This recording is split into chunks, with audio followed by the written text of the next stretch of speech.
Thanks for tuning in to the Drive On podcast, where we're focused on giving hope and strength to the entire military community. Whether you're a veteran, active duty, guard, reserve, or a family member, this podcast will share inspirational stories and resources that are useful to you. I'm your host, Scott DeLuzio, and now let's get on with the show. Hey, welcome back to Drive On. I'm your host, Scott DeLuzio. Before we get started with this episode, I want to send out a huge thank you to a former guest, Robin Bartlett. He was on episode 342 a couple weeks ago, from the time that this episode will air. And the episode was titled Vietnam Combat. And when we finished recording, he commented that he liked the background that I have here with all the flags and everything like that. And he wanted to send me a couple of flags to add to it. So over my left shoulder over here, you'll see the Vietnam Veterans of America and the 50th anniversary of the Vietnam War flags. He sent both of those, the yellow and blue ones over here. He sent both of those to me. So I want to thank Robin. Thank you very much for sending those to me. I think it kind of adds a little bit to the background. He kind of motivated me to get my brother's honor and remember flag up here, which is that red and white one next to the other two that I just mentioned. And of course, we still have the 6 service flags for each branch of the military. But Robin, thank you so much for sending those flags. Definitely appreciate it. So anyways, let's get back into this episode. Today, my guest is William Yeske. William is a combat veteran who served 11 years in the United States Army. He is also the author of the book Damn the Valley, based on his experiences while serving in Afghanistan in an area that earned the nickname the Meat Grinder. So we'll get into the book and his experiences in just a minute. But first, welcome to the show, William. I'm really glad to have you here. Oh, no, it's great to be here. Thanks for having me on. Yeah, you bet. For the listeners who aren't familiar with you, maybe haven't heard from you and seen your book or anything like that, could you tell us a little bit about yourself, kind of your background, how you got into the military and things like that? Oh, boy. Oh, that was, I took a little bit of a different path. You know, it was one of those, I was going to join up at 18, was talked out of it. Hey, let's maybe see if you'll go to college and go that route. And I was like, hey, you know what? That sounds pretty good. Let's head off to college, see what it's all about over there first. And worst case scenario, finish that up. And I'm like, I'll just go join up as an officer or something. And the college route didn't exactly go as planned. So kind of just ended up in this life experience in between, to where everything up to that point had been all about me.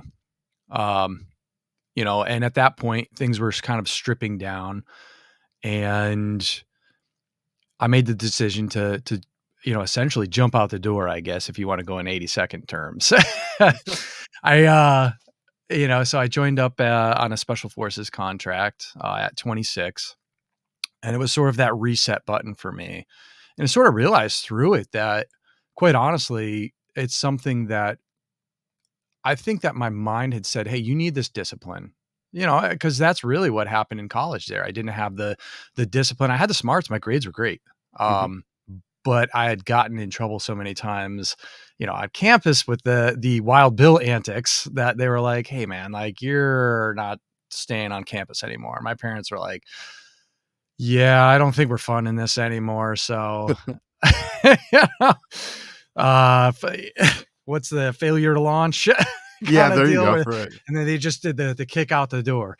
So, I ended up, evaluating my options. I had been doing pretty good at that point, but I was involved in the racing world, but it just wasn't, there was no purpose behind it. And in the military was something that I always wanted to do. I had wanted to join the Marines actually at 18, taking the ASVAB and everything.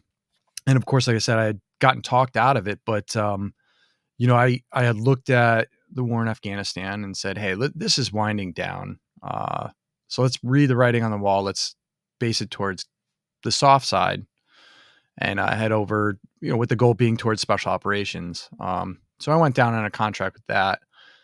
And, was that guy who came in to the recruiter and he was like, all right, we took the test. He was like, all right, you can do anything. I'm like, no, I told you I wanted to do a special forces contract. And he, okay.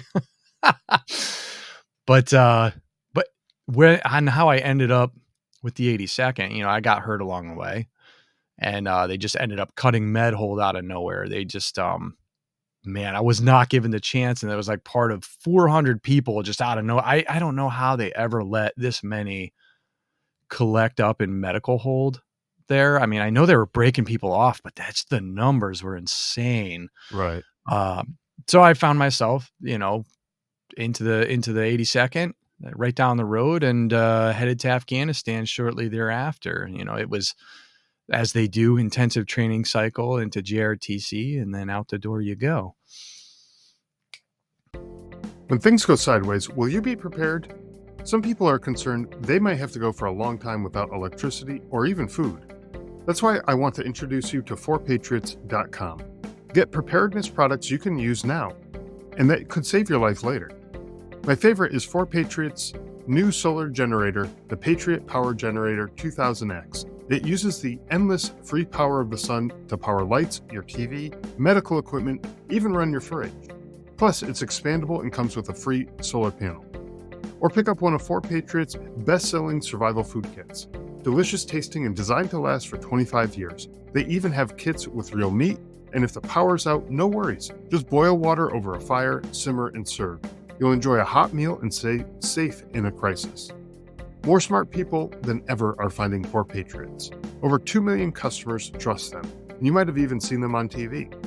I had the folks at 4Patriots set up a special page for you at 4patriots.com/drive-on so that listeners of this podcast can see this week's discounts and deals before they go away. Go to 4patriots.com/drive-on, but hurry, these deals won't last long. Save more and get peace of mind now by going to 4patriots.com/drive-on. Awesome. I think there's actually some similarities with your background and mine. Okay. Where I went in, took the ASVAB test and got a pretty good score on that. And I Yeah. went in, I wanted to go infantry just straight off the bat. Like I that's what I wanted to do. I went to the recruiter. I said, sign me up as an infantryman. Um, I got a pretty good score, and the guy who was like looking over the paperwork at MEPS, and he was like, infantry, you sure? Like that's what you want to do? Like you could do like pretty much anything that you want. Yeah. Any job, pick it, it's yours. I'm like, no, I'm that's what I came here for, is infantry. Like you give me anything else, I don't want it. So, Yeah. um, It's kinda so it's like that bread and butter. It's like everybody the infantry is so varied like that. mhm, There's just so many different. You'll find the ones to where really all they're good at is taking the shot, right, but right. then you find the ones that are just like these adapters and thinkers and stuff, and it's kind of just this mesh of misfits, I guess, that are, It is. It they all really just is. crushing together into something that works. It's just weird. And the cool thing too is, I was with a National Guard unit, and everybody there has their own civilian job. So they all have their own Yeah. outside of the infantry. We all were, trained as infantrymen, but we also had other jobs like mechanics and everything, you name it, we had it all. And so Yep. when like our trucks would break down or something, normally you'd be like waiting for mechanics, but we had a guy who actually worked on trucks that use the same engine as the MRAPs. And so he was just Oh, like, "Oh, man. I know exactly what's wrong with this thing. Maybe I don't have the parts for it, but I know exactly what's wrong. He can go That to is the mechanics." gold. You know what I mean? Like it just made it so much easier. Yeah. Even if we were out on a mission or something and something happened to the trucks, he could like diagnose it and like call it in and be like, "Hey, bring this part and come fix it," or whatever. Like it was just so much better that way. But That's one of the um, first things I found that, I kinda picked up when I went over to the civil affairs side, was that the first things that they would do over there when you signed in was they grabbed you up and they're like, "All right, what's your other skill sets?" And they would kinda yeah, supplement you into a team where you helped out the others, and I mean, so many people take that for granted. I mean, you bring up a great point right there. You're better off as a team where you can supplement each other's skills, and exactly. having that type of thing. I mean, Mm, we ran into it with what you were saying right there, a diesel mechanic thing, our generator. We had a big 50K at one point that, it was, I think it was a Cummins 5.9 motor in there okay. actually. And but nobody, I mean, nobody else knew how to work on it other than this one dude who was a bit of a hick, that shady tree mechanic. Yeah, and, you don't learn this stuff uh, in your training. The Army No, doesn't teach you this stuff, right? Like, no, unless they you're don't. trained as a mechanic, but and then you, like, switch over to another, MOS, but they don't teach you any of these kind of things. So it's just super awesome to have that diverse background of people, like you were saying. Like there's people who, they're great at pulling triggers, and then there's other people who have this other diverse skill set, and you bring all those people together, just makes the team so much better. And I think Oh we had yeah. a great team out there. The people that we were with, even things that we joke about, but even administrative things, we had that covered too with some of the people that we had. And it was like all the paperwork was squared away, all the you know Always know your boys in the S shop. Yeah, man. exactly. You have all that stuff squared away. It's good. Everything's good to go. But all right, let's get into your book. Damn the Valley is the name of the book. Um, Tell us a little bit about kind of what led you to write the book, where the title of the book came from. Tell us about the book, I guess, in general. Yeah, I mean, really the whole thing, this is there's small snippets of things like prior and then after, lessons learned and stuff, almost like an Yeah. AAR, but really the book came about as the need for a historical record. Mhm. There was another book that came out that touched on this particular deployment, and it didn't really sit well with a bunch of the guys, only because they noticed some inaccuracies, and it was more of a literary version. So I mean, Okay. this one, it's an easy read, it's a quick read. I wrote it at a high school level. Man, I know that some of these people coming back to me, I've had a few of them, and I'll get messages like, "Man, I started your book at noon and I couldn't put it down. Like I finished it that night." And it's like it makes me happy to hear that, just because I wanted something that was um really for the guys, and you Yeah. have to think that your standard infantry guy, quite honestly, they come in, they don't your enlisted side, they don't have that education Mhm. and stuff, and then a lot of them after they leave, it's kind of abysmal on how little actually use their GI Bill. Yeah. That was one of my biggest things. I mean, I went back and I finished business school. Well, started over, but hey, 2.5 years, nail it out. But like go back and finish business school, and then just started from there, realizing that like your habits and disciplines that were instilled within the military gave you a lot more than some of these other peers that are out here in the collegiate group. Like shoot for the moon, man. Hmm. And that's when I started hitting up the Ivy Leagues and getting stuff back. Hey, I had something, I just finished up with Columbia Business School with a program, but you know, before that, I've been looking at Wharton for the MBA stuff, and they were all about it. I COVID kind of messed with a bunch of those plans, but to have that sort of feedback and stuff, man, you guys are selling yourselves short. Like Yeah. these type of frameworks that you have in the discipline, it sets you apart from a lot of the other students out there. And right time, right place, right uniform goes a long way in the civilian sector.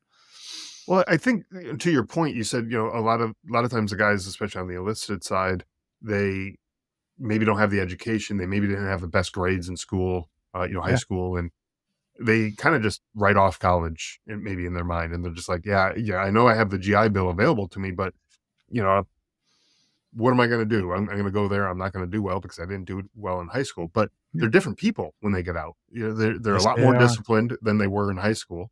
Um, yeah, I know we screwed around and we probably got in some trouble and stuff like that too. But you know how to be disciplined. We all have that in us. We all can figure that out, and that's a big part of doing well in It's school huge. is being disciplined. Saying, okay, yeah, I could go to that party, or I could sit down and study. Like Yeah. Oh, you I know what? literally, yeah, I had my, their college right now is really big on collaborative peer group type things. Oh, okay, yeah, Like huge. They're starting to realize like a team is better than individuals, and you kind of have this big time. built-in accountability. And, again, like we were talking about before we came on, about supplementing the team's skills. Um,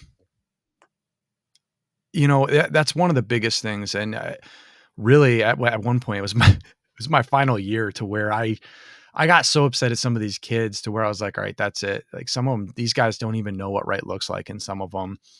So I just jumped in and was like to the professor, I'm like, uh, can I say something prior to us doing the group assignments where everybody bundles up? Because I know exactly what's going to happen. It's the same thing that happens every time, and it's been going on.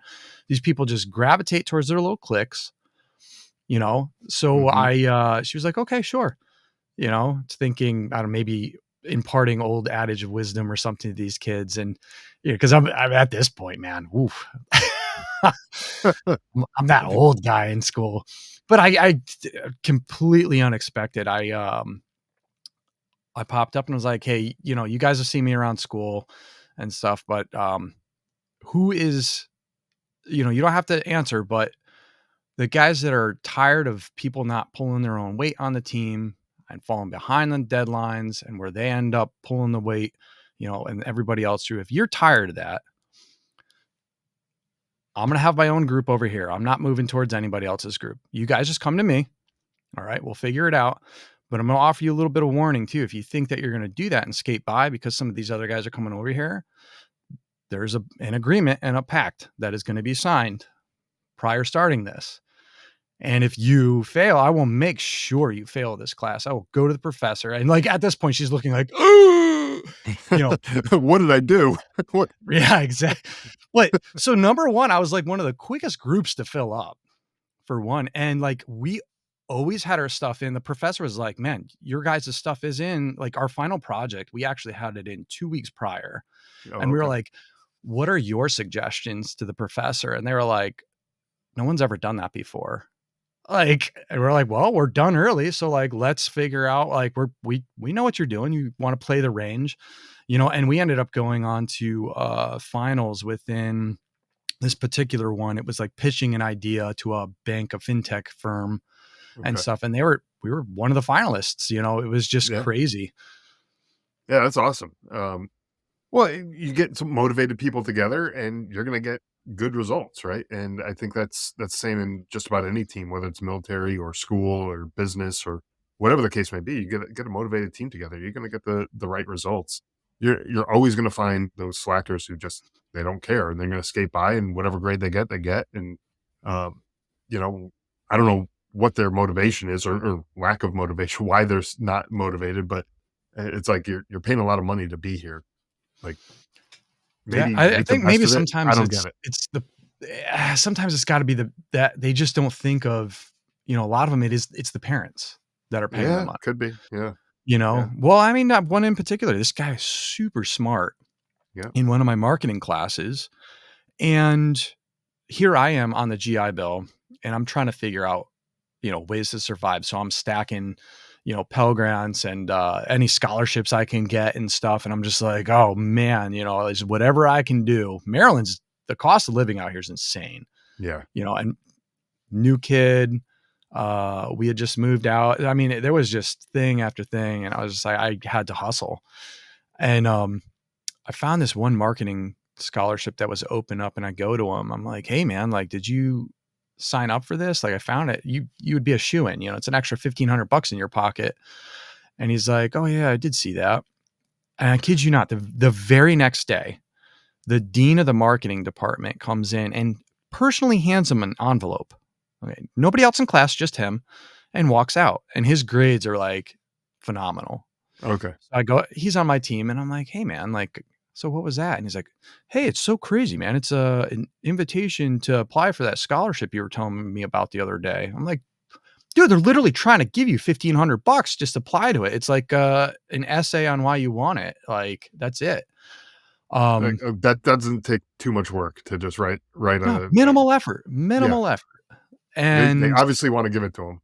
Just yeah, do it, you know? I know, right? They're like handing him this Easy olive money. branch. And when I got mine come back, they were I think I got like, because it's on a scale, so I think I got 1,000 or something like that.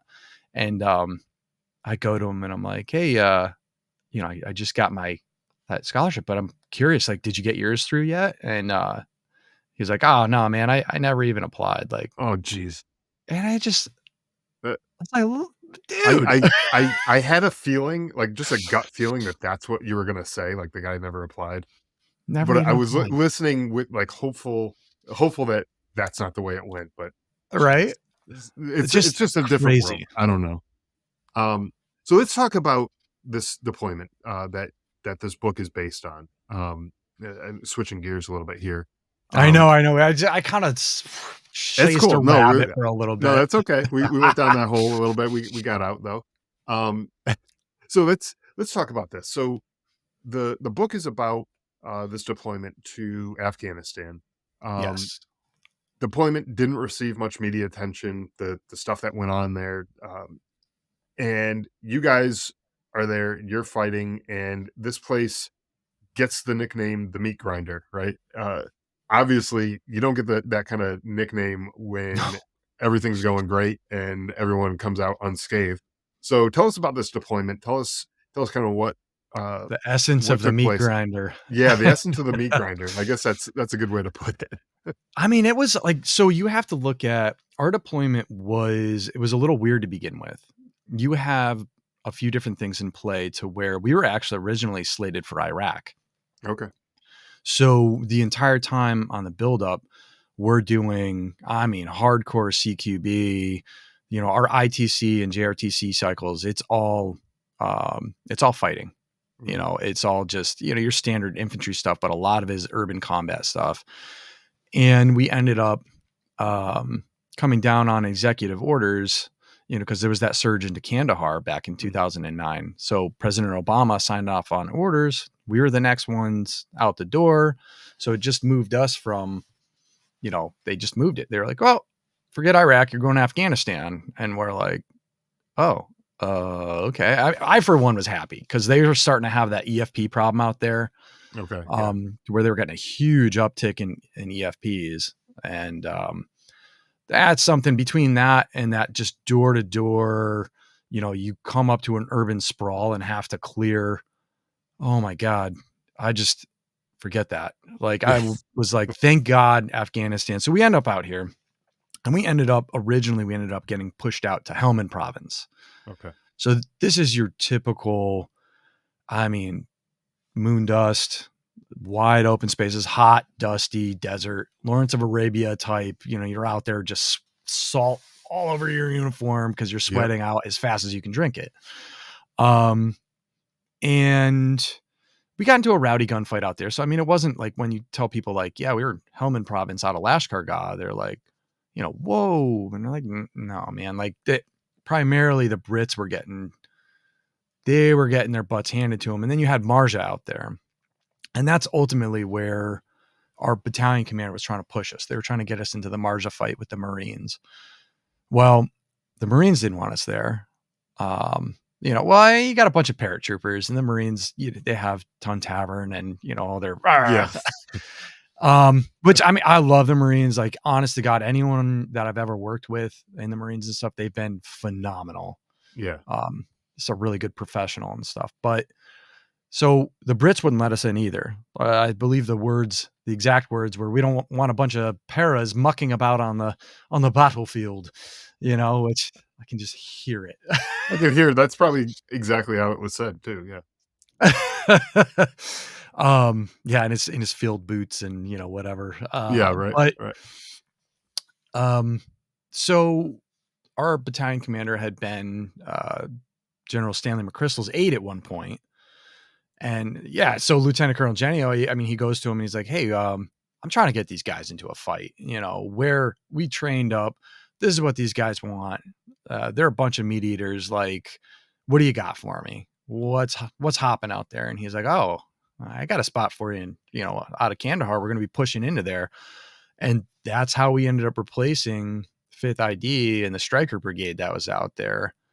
And if you look at Colonel Harry Tennell, I believe the article is the ill-fated Stryker Brigade. Those guys had already, I mean, it was already, the Argonaut River Valley was just, it beat you up. And if you ever try to take a vehicle, to do a mounted patrol down through there, you have to look at the history of the Argendom. And if you actually go back to 87 when the Russians were in there, they lost like a battalion's force down in this valley. Wow. And it's surreal. There's like through that valley, there was heavy drop chutes like that people were using as like awnings and old guys that are clearly old Mujahideen wearing Soviet officer belts and stuff. It's just the craziest place. But if you look at a modern day Striker, it looks like a BMP. It looks like an updated BMP. So a lot of these guys just kind of looked and they're like, "Oh man, Russians are back. Time to hunker back in and let the bombs do their job." I've seen this show before, right? Oh man. Yeah, I mean when we got there, they were already combat ineffective. The Wow. kids that I had talked to, off to the side at the talk and stuff when we went in to go do our left seat, right seat patrols, um, they were scared. Like he kind of pulled me aside and was like, "Man, we haven't been out of the wire in a while." And when we went down, into the town for them to show us what we were looking at and kind of our area, um, they were it was clear. I mean, they literally they were jumpy. There was two guys digging in the riverbed, and they called in Kiowas on them, and just and we're like, what was that? And they're like, oh, they're putting in IEDs, and like in a riverbed, like really? Like I okay, it was just yeah. You've I been mean, here for a while. Okay, maybe but yeah, I know. Well, and it really ended up to where they were postured so hard. They were going in with counter guerrilla tactics. I mean, they had search and destroy painted on the side of their strikers. Just that on how they went in with the wrong mentality and they weren't doing a coin fight. And the entire region ended up really hating them. And we had to change those stereotype that had been ingrained that hey, like they see the guy's same type of uniform, but the patch is different. But yeah, it takes time. On quite honestly, it takes bleeding in front of them for them to realize, which is what happened. I mean, you go down and you just start the first one we hit. Going from somewhere where Helmand Province we were untouchable to the first casualty we took on December 26th, day after Christmas, was Specialist Jason Johnston. And that was an IED where I had actually stepped over the initiating charge just prior. It had already been cleared, but oh really? oh yeah, so they were the emplacement teams out there. They were good, like really good. Like the amount of metal that was in these things. They use these. If you've ever seen, they look like a hockey puck. All right, Okay. and it's a composite material, and the only amount of metal in it, it's just such a small amount of metal to be able to pick that up in the soil content that already has a lot of iron and different things in there is dang near impossible. So what they would do is they would constantly, put these smaller initiator charges to larger Mhm. charges, and that, And that's was what triggered it. oh yeah, yeah. They had so the charge for this particular incident, the main charge was up in the wall, and the like along the footpath where you come in was the initiator, Hmm. and EOD came in and cleared, you know, and I came in at the backside of Alpha team that went in, and they're already starting to clear stuff out, and I've got the long whip up, and I've already sent in as we were going there. I already sent in where we were, but I'm getting onto the radio just to confirm, hey, we're bedding down. We got guys going up on the roof, and B team's coming in, and boom, they hit this thing, and I just the shock wave. You see this thing just whoop, and the Wow. dust like Yeah. come over you, um, and then just got onto it. Like it was a hey, our last known position is where we're at. We just hit an IED. I don't know. We definitely have urgent surgical. I just don't know how many. I'm going to get back to you, spin them up. And they had already, they initiated and stuff. And I had some EMT training on me as well. So the Lieutenant Vince Demarest that was there, he took control of the radio anyway. And he's like, start rendering aid, man. Like, get on it, assist Doc. You Mhm. know, Doc was so man, that guy. So Doc Ponce was no, he was a trooper. He was at the back end of the patrol and he caught shrapnel to the face, like a bunch of dirt and dust. He couldn't see. Um, he was like kind of squinting, doing stuff blind, but the squad leader had also been thrown back on top of him as well during all of this. So I mean, he's already limping around Right. and I mean, he was just on it. Yeah. That's the thing with docs. They're not gonna quit. They see there's somebody else out there who's banged up, damaged, broken, whatever. They could be on their last leg, and they're gonna keep going until they can't keep going anymore. Oh, he was. That's a They had beautiful to send thing. us.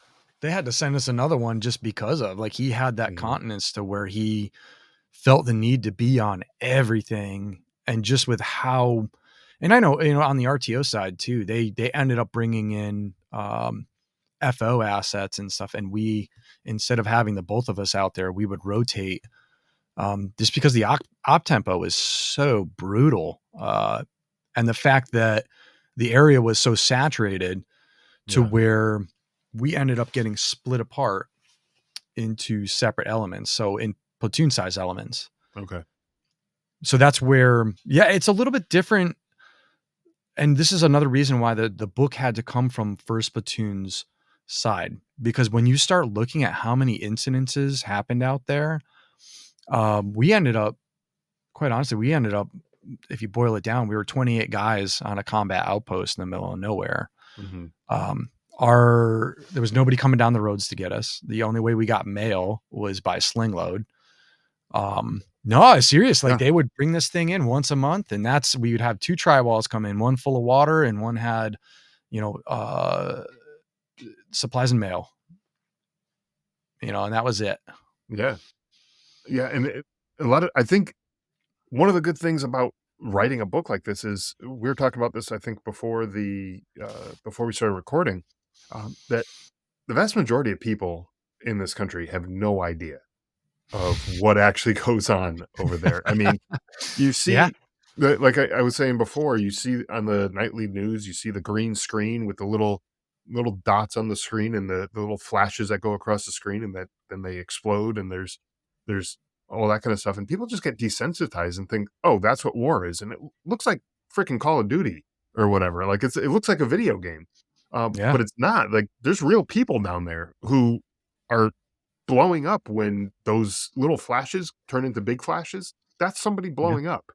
yep, That and there's someone on the other end who's pulling the trigger that's causing that thing to fly across the screen. There's people on both ends, and neither one of them is an easy job to have to be near that explosion. Obviously not being in the explosion, but um, and being on the other end pulling that trigger. Like none of those are easy. yeah, And so people like you who've written these accounts down, I think it's important so that people can learn what the hell is actually happening when we send our men and women overseas to go fight in a war. I don't care what the cause of the war or what the justification for war is. oh This yeah, is what's happening. Is the stuff hmm, that you've written about in this book, and having this first person account of these are the horrible things that we had to do, had to see, had to experience. I mean, without these things written down, like who knows about this stuff? And yeah, then the next time some thing kicks off, where I don't want people to just be quick to go just send our troops over just to go fight another war. I want us to think about it. Like, is this worth it? Is this worth all the stuff that you just wrote in your book, stuff I've written in my book? Is it worth all of these things um, to have our men and women come back broken or maybe not at all?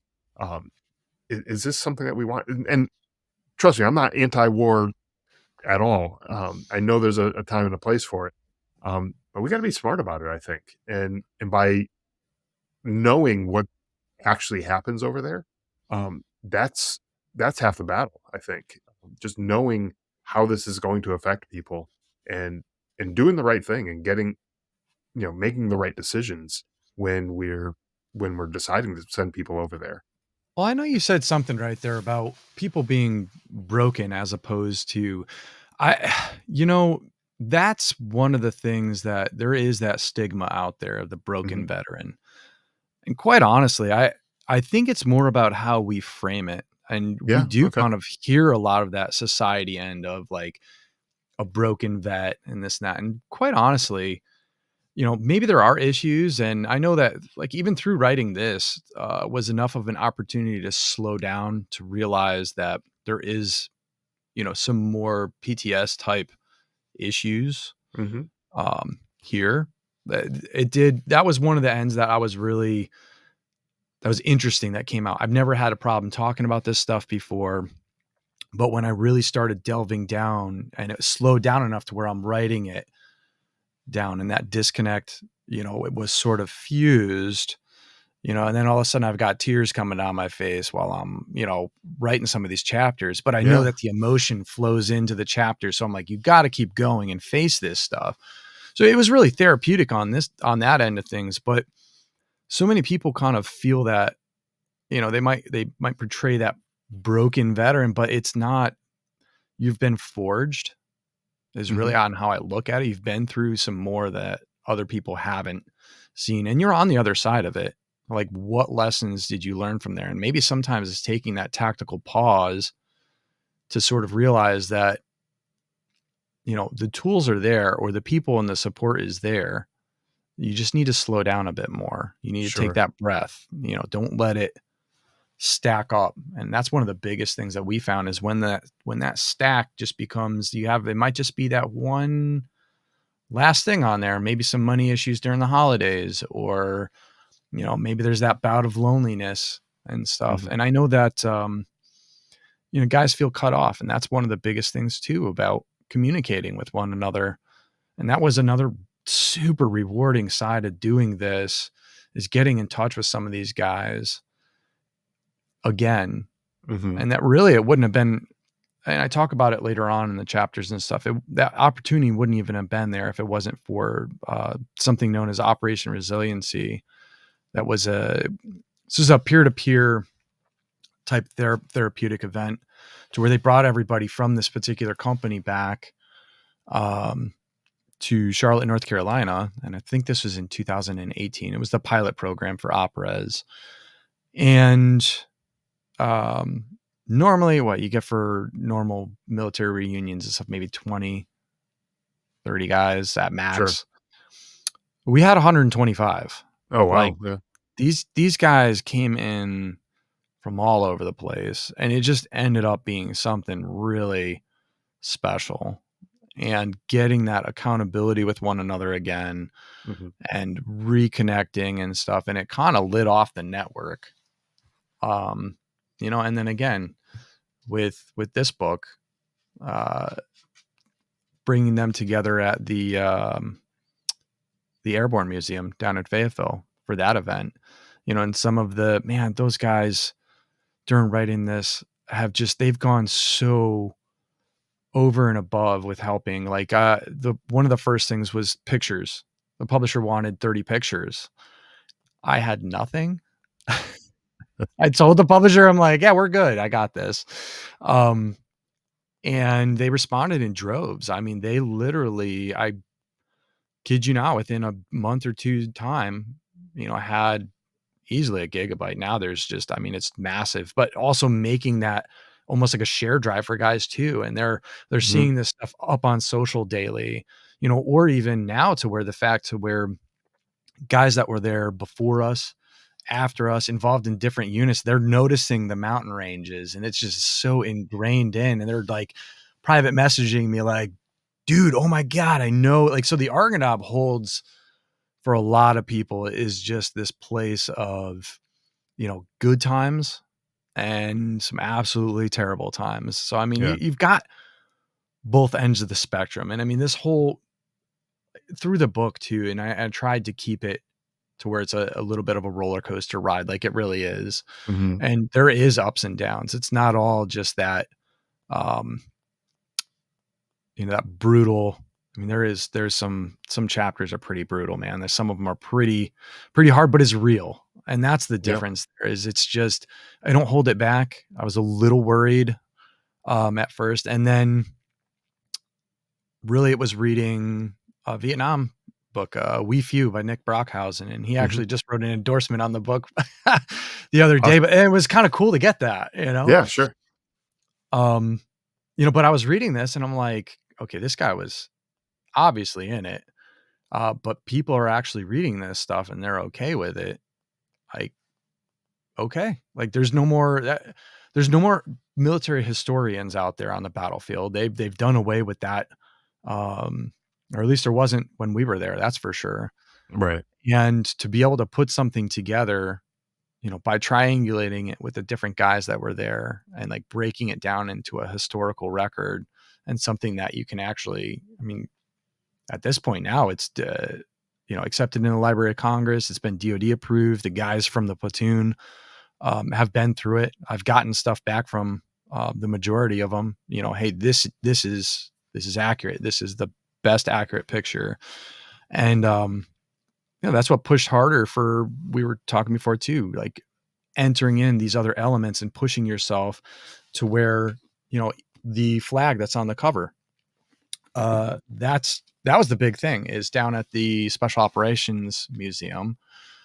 The flag that's featured on the front cover is down there on display for everybody to see, along with a bunch of the other artifacts that guys carried on patrol in that valley. And like I don't have any control over that, but Mhm. for them to step up and offer these like pictures of history in there, it's really I really had a duty at one point in this, and I felt that weight and burden of like this needs to get pushed as far as you can possibly go Yeah.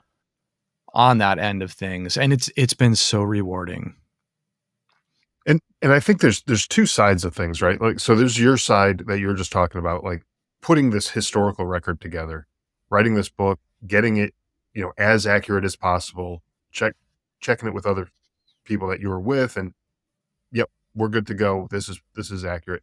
Then there's the other side of like the consumer of this book. Who's going to read this book?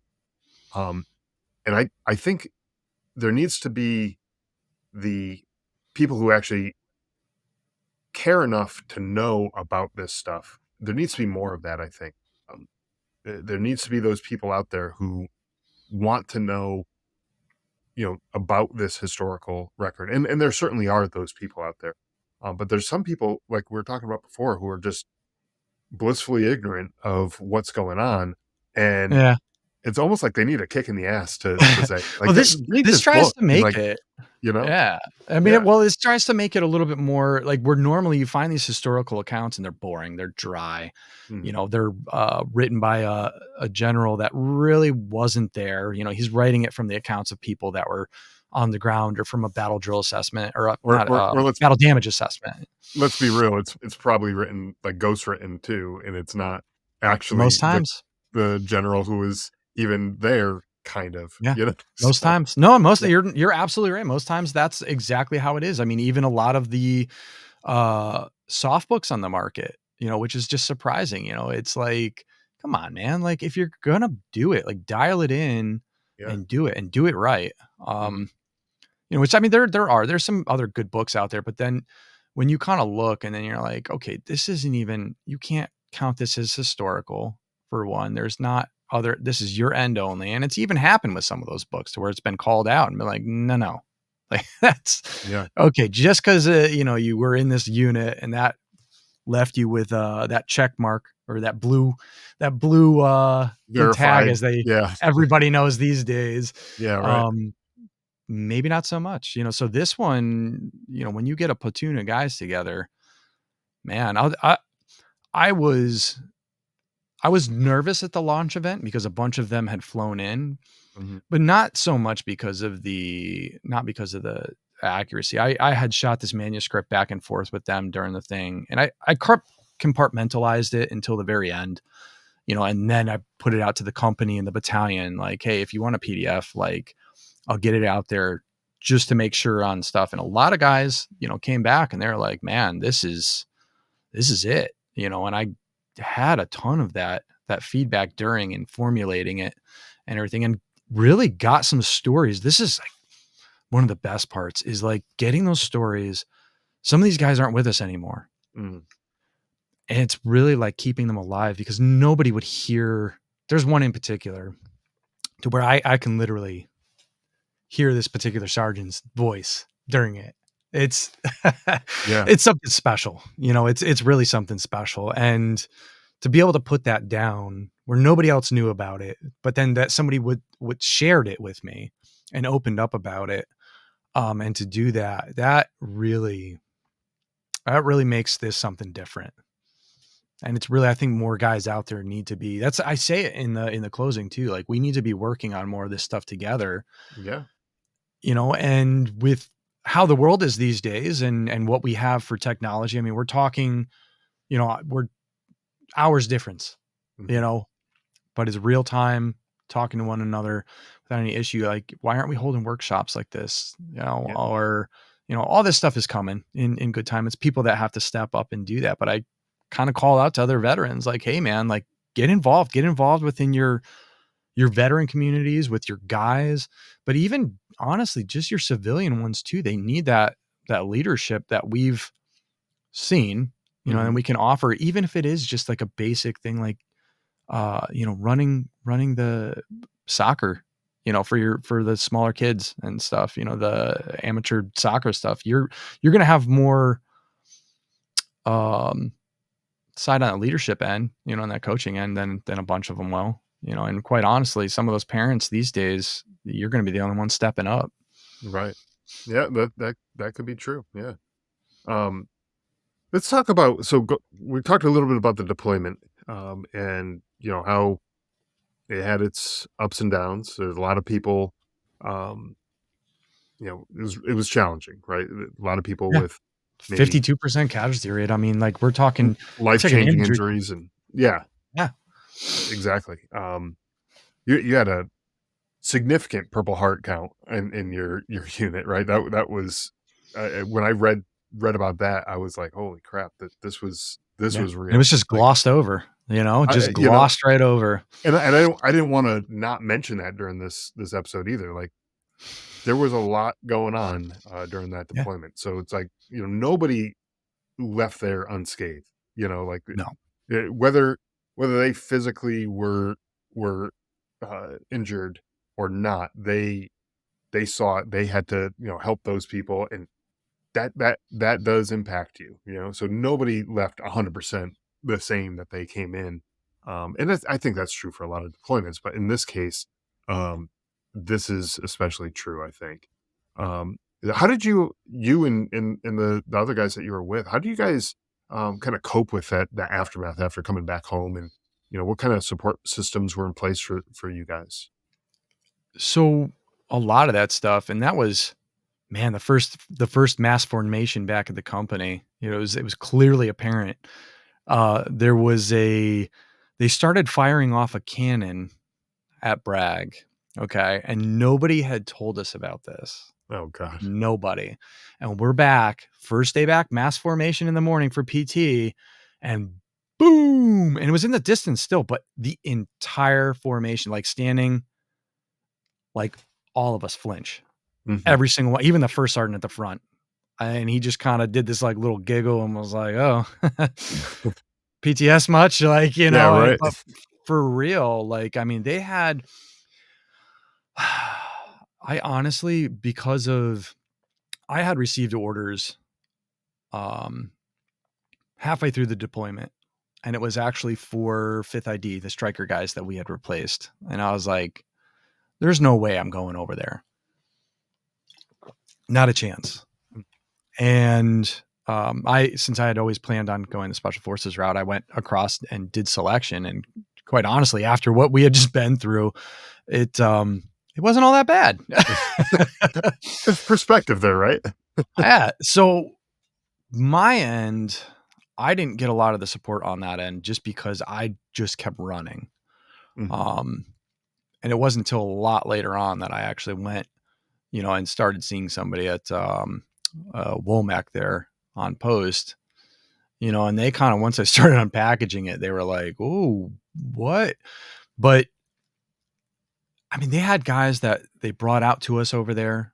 I think it was after Staff Sergeant Brunkhorst's death that they flew in this psychologist, this female Mhm. psychologist, and you know, she was just surprised with the conditions and how just like, whoa.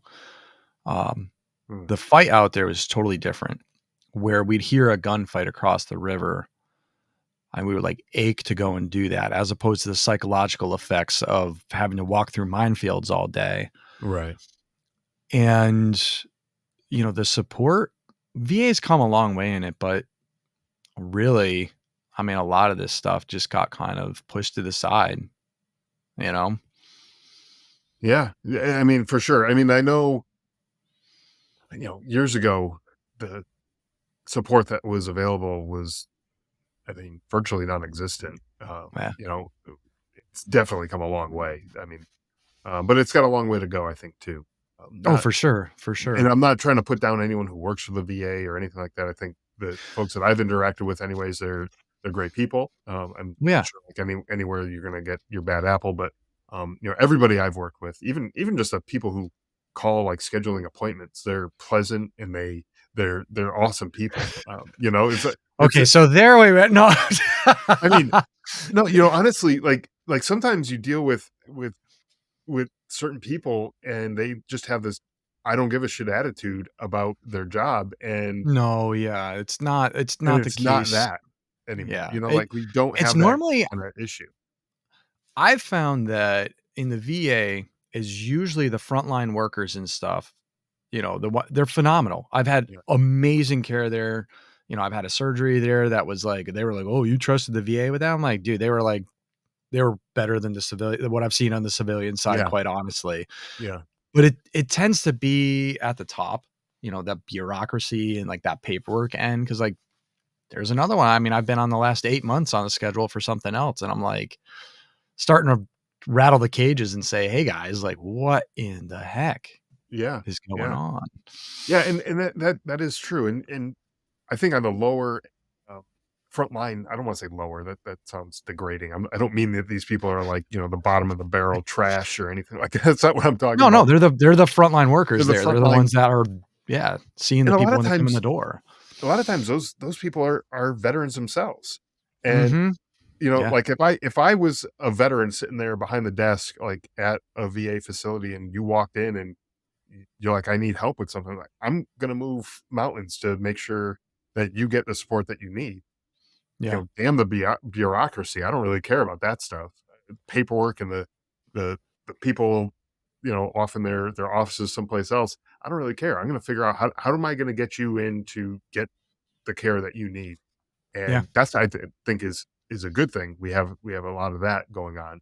Um, but there's definitely some improvements that could be made, in there. So, we'll I'm sure we'll cover that in another episode sometime. Oh, no, no, That's totally. That's and that's literally like, so 5 years ago, I wrote another book, crazy okay. enough. I just never published it. It was something that I bounced off with some of the guys, and it was just really a lot of frameworks that, "Hey, this is what worked for me," or, "Hey, this is what you could be using within your own transition experience out of, the military to the civilian side." Yeah. Things that I've found have worked. And I put a lot of this down, just because, I mean, when I left the military, my last 8 months, I went back to the 82nd. And there was an instance to where there's a specialist, and he's sitting on um, staff duty. But it wasn't like your typical. I'm like, "Man, you're gone in 2 weeks. Like, what's going on, man? Like, you just seemed really bummed, like Yeah. really bummed. Something was off."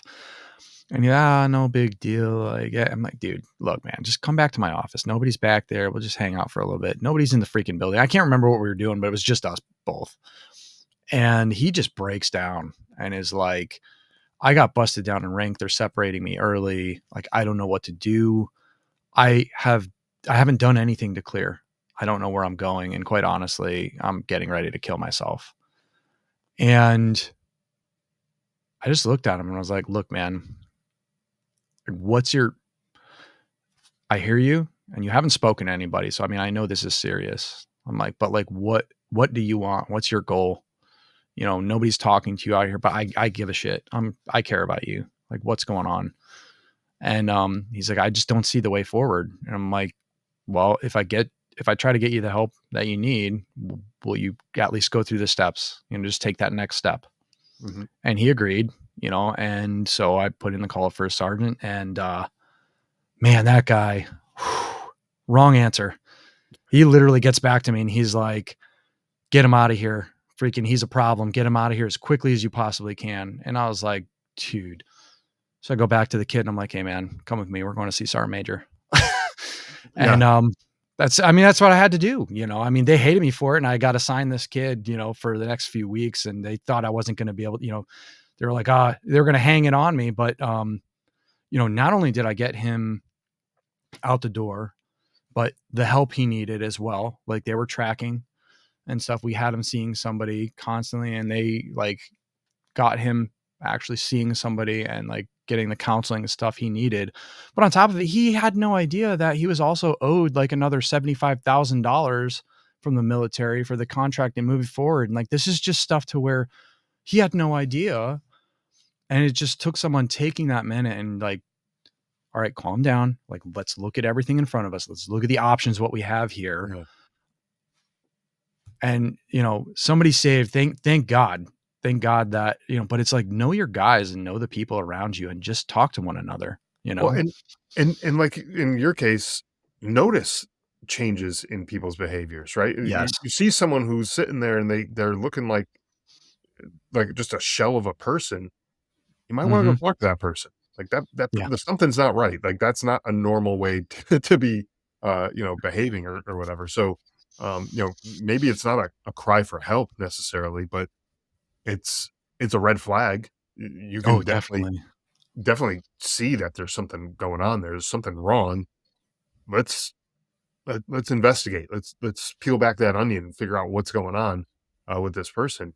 And in your case, thank God you were there, and you were the one who recognized this person was hurting or struggling or something was going on. You didn't know exactly what was going on, but you talked to him, and Yeah. But it's got it know to your help. guys, Yeah, know your guys, know the exactly. people around you, know your team. That's one of the larger things that, and I know that it's starting to shift back, Yep. they are starting to put an emphasis on this thing, thankfully. 'Cause at one point, like, as I was leaving, like, I asked the team leaders and squad leaders and so, like, "What do your guys do? Who do they hang out with? Do they hang out together? Are they always with one another?" It was mainly like, "Oh, no, they just kinda separate and go back to their own barracks rooms." And I'm like, "And do what?" "I don't Yeah. know." Well, wrong answer, man. Like, you should know. Like, those are your guys. I had another guest on not too long ago who was talking about how the barracks rooms, where you have a room where you can go to, you can close the door and you can be by yourself, Yep. might be part of the problem that we're dealing with. Where, in the past there was these open bay barracks, Yep. everybody's together all the time, and I mean, yeah, it's nice to have a little privacy every once in a while, but um, when You you want have unit cohesion and stuff, you bring them out to the field for, like, a month or yeah, something. I mean, that's literally, and you learn things about each other, and you put them in those pressure cooker situations, but you right, get guys to start talking and realizing their similarities and their differences and where they can interact with one another. No, you're right. There, that interaction has disappeared at some point, yeah, and maybe it's either more field time type stuff, which takes more funding, you know, and yeah, more uncomfortable moments right, for sure. But, this is it. It is a unit for a reason. I mean, the very word unit, cohesion. And yeah, unity. You bring everyone together, and you learn stuff about each other. I mean, even just as simple as basic training. You're in these open bay barracks, and yeah, there's going to be people who butt heads, and that's going to be in any group of people. You get oh yeah, a random group of people, you're going to get people who butt heads. It's going to happen, but been there. And sometimes those people who butt heads, they're yelling, they're screaming at each other. Eventually, they figure out, hey, you know what? That person's not that different from me. I mean, yeah, we have some differences, we maybe different opinions, or you know, whatever the case may be, but they actually sometimes they turn out to be great friends It's afterwards. usually those But commonalities is why you're butting heads is because you yeah, do things the same way. yeah, yeah, it's crazy. But I think all of this is just maybe a wake up call. Maybe we need to rethink how we are, maybe even structuring some of the units, maybe how we do some of the training, doing more that, like you said, more field time, or just things to get people together. I know one of the the experiences in the unit that I deployed with that brought us so close together happened when we were out in the field. And it was Yeah. just a simple, it was supposed to be a very simple exercise, um, just some kind of more off-road driving, getting some of the younger guys trained up on I know where driving. this is going. We got the truck stuck in the mud. Yep. We were down in at Fort Polk in Louisiana, and it was Yes. wet, muddy. We got the truck stuck in the mud. We were only supposed to be out for I don't know, maybe an hour or so. We left around dinner time that night. I don't know, probably maybe an hour or so. We are supposed to be out. Didn't get back until about lunchtime the next day. But Oh, we yeah. we came so close together, like afterwards, um, because we all had this shared suck experience where we were cold, we were wet, we were muddy. We had mud up to like our hips on our pants, like it was Oh, that yeah. deep. Um, That's the you know, good but, stuff. but I mean, I'll remember that experience till the day I die. Yeah, Um, exactly, you and know? that's the same thing, like, all this stuff, like, in there, people there's been somebody who said, especially that, the December 26th incident, and they'd say, "Oh, man, I am so sorry that happened to you," and I literally go to them, I'm like, "I'm not. I'm actually glad that happened to me because I it gave me a different perspective on things." Yeah.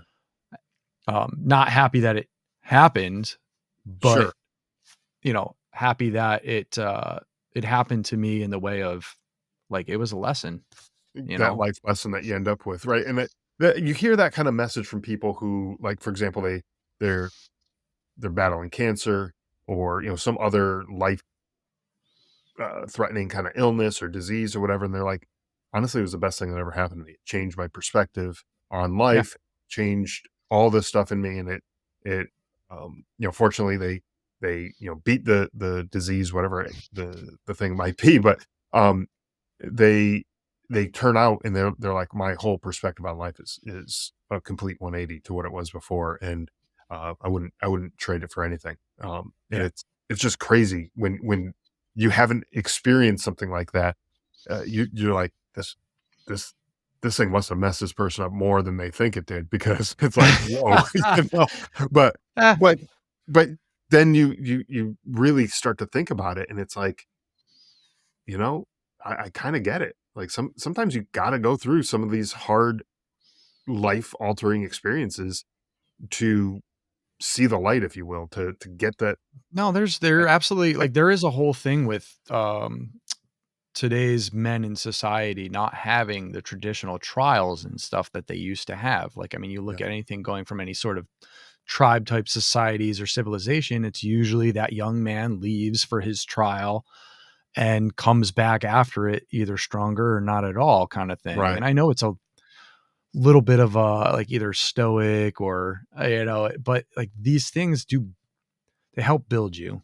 yeah, It's not character something to building, be broken over or, you got to realize there is a way out, yeah, or there is a way forward. It might be really rough night right now, but like you just don't see the next step. And you need to take a pause, take that breath, maybe reach out to one of your friends that's also been in a tight spot with you. You'd be surprised.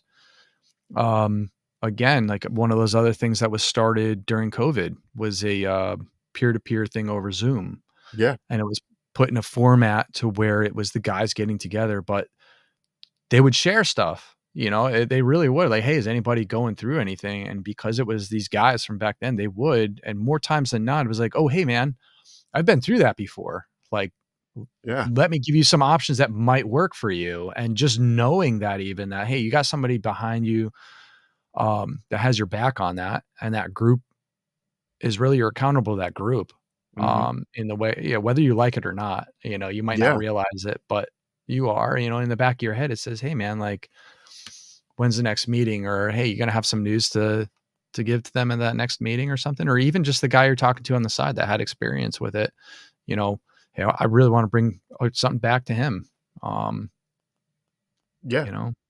Yeah, and it's not when you say accountable, some people might get that thing like it's, "Oh my god, I have to do this like a homework assignment, like it's due No, on," yeah. it's not that, it's like, "Hey, this guy reached out to help me. I don't wanna let him down. I Someone wanna gives a shit. someone Someone gave a gives a shit shit, about me, yeah. and I don't wanna let that person down. I wanna beat this thing, whatever it is. I wanna get through whatever this obstacle is. I wanna get over it." And, uh, that other person is in my corner, kinda like you think about like a boxing match or something. You got that guy in the corner holding the bucket and, all Yeah, that. So you get that image in your head. It's like, I don't wanna let that guy down. Like, he's sitting there holding my spit bucket. He he's going through the suck too, and I don't wanna let that guy down. I'm gonna get in there. I'm gonna give it my all. yeah. Yeah, no, no, I mean, again, like, that's, again, stuff with this book even, it's just you just keep pushing, Sure. and it's like, there have been times when it's been like, "Man, like, why am I doing this?" And then you just remember, you're like, "No, that is why you're doing it, like, stop freaking being sorry for yourself about that, Yep. and what's the way forward?" And like, "Okay, That's let's right. go." Yeah. That's It's right. been good. It really has been. For the listeners out there who are interested in this book and they want to find out more about the deployment, more about your story and the folks that you served with, um what what do you hope that they can take away from this book when they read it? I mean, there's a few different missions on that end. That was, what um, the original intent was for the guys that were there to be able to have something to put on, their bookshelf Mhm. and hand to their kid one day. Um, and really, it's kind of evolved into anybody out there with a combat experience. So, I mean, really either helping them understand that other guys have been through this stuff and, they're okay, or they're at least moving towards being okay. Sure. And then also for those that, are trying to understand it. There's one in particular that I sent him a I sent him a copy early because some of his family members, he can't talk about it with them. He doesn't have that type of rapport, and I'm like, dude, just hand him this. Give this over to them. So I mean, it's for that crowd too, but it's also for, very possibly, we're at a time right now to where the world is a very uncertain place right now. And right now, I mean, kids do have a choice on that. And I'm not trying to dissuade anybody from military service. Quite honestly, people are like, would you do it again? I'm like, yeah, I actually felt like I was Sure. right where I needed to be when I was in the Valley at that time. And it gave me some of the best lessons that, I'll ever learn, but for them to at least know what they're getting themselves into. Yeah, that's right. And I think reading stuff like your book, other books that are similar to that, um, I think that can help give them that kind of insight to what they're getting into. Um, I know some people who've joined the military, never had anyone in their family or anyone that they knew ever in the military, and they for some reason decided that they're going to join. Um, they they were jumping in the deep end blind. They had no idea what they were getting themselves into, Oh and yeah. Yeah. do Well, even just like I was saying as well too, is the guys that are in, there's a lot of guys right now that we have a bunch of people in our military that don't have, they don't have a CIB or a combat, identify, like they haven't seen combat yet. yeah, And that was, the Airborne and Special Operations Museum actually opened up on the 9th. We did a private event and I got to meet the new generation of kids within 1st Platoon Bravo Company. And man, I mean, it was just such a surreal experience. Um, but 10 minutes in, I gave It's like, all right, I got about 10 minutes before these guys start getting the bobbing head kind of thing. So I Yeah. talked at him for like 10 minutes, but then I called up. I was like, all right, where's first platoon? Where's first platoon's RTO? They all the guys pushed him up there, hey, like, Yeah. Sure. and I come up here, and I had written an inscription in the book that I handed over to him. And I was like, I need for you to do, like, this is a nasty burden I'm about to put on you, but you need to read this differently because you're in the position I was in, when I wrote this, and you very well might face this type of stuff.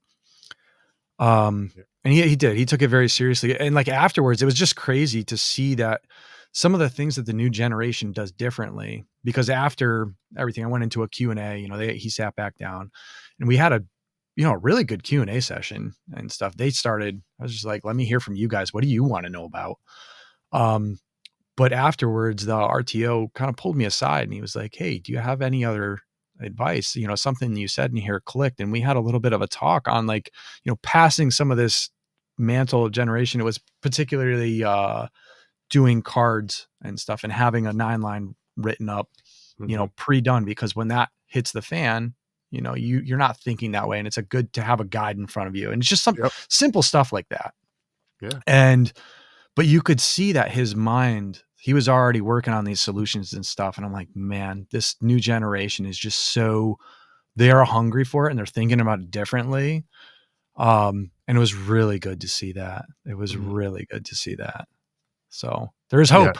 There is hope. There is hope. That's good. I mean, you see a lot of negativity in the news and all this kind of stuff in society and everything, We and have having good people that step we up to the challenge. We I really think that do. that's the important message is we still do have good people here, and they're willing to, um, you know, like you said, step up to the challenge and do the work that needs to be done. So it's there's hope for the future. I'm glad about that. Where can people go to get a copy of this book?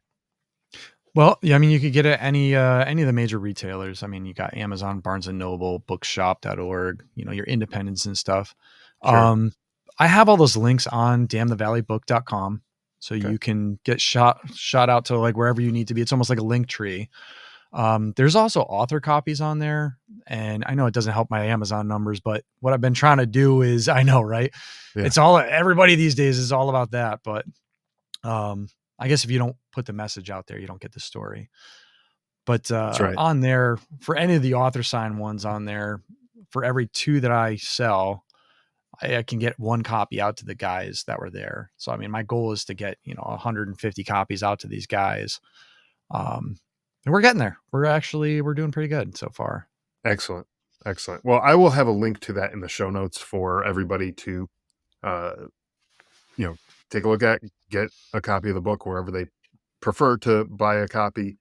Review Hopefully it. Review it. review it and, go to Amazon, buy it, get the reviews, help boost the stats there.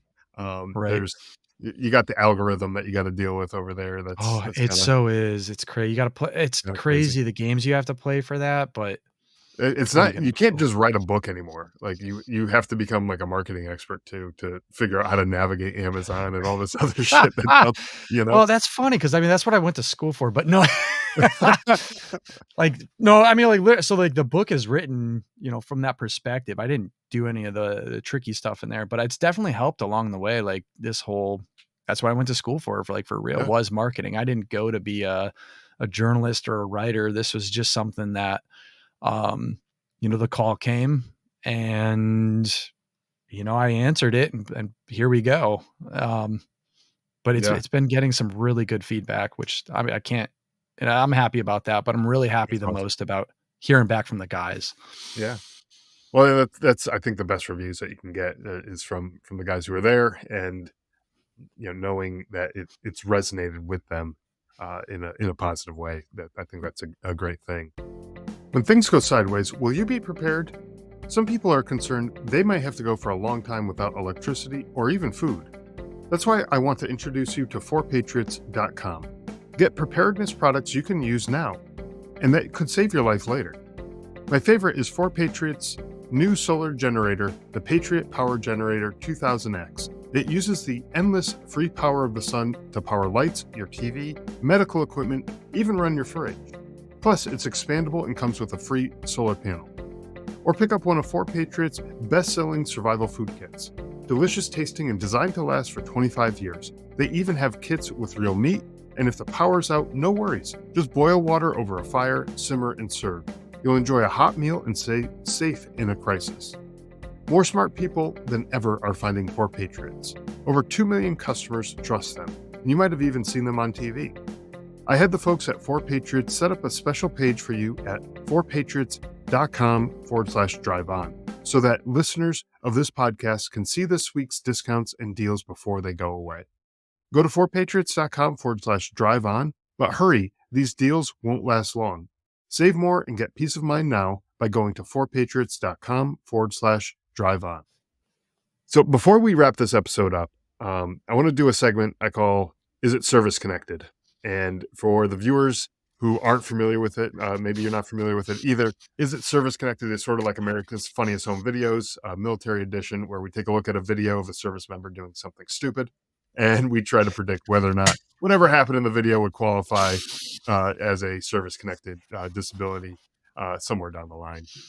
Awesome. So it's always a good time. I love doing it with other veterans because we always get a good laugh out of these videos.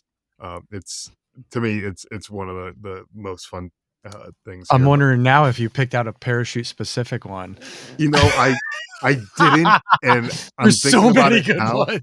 I know there are so many, and I'm thinking about it now. Like as I was about to pull this up, I was like, I am such an idiot. I should have grabbed something parachute related.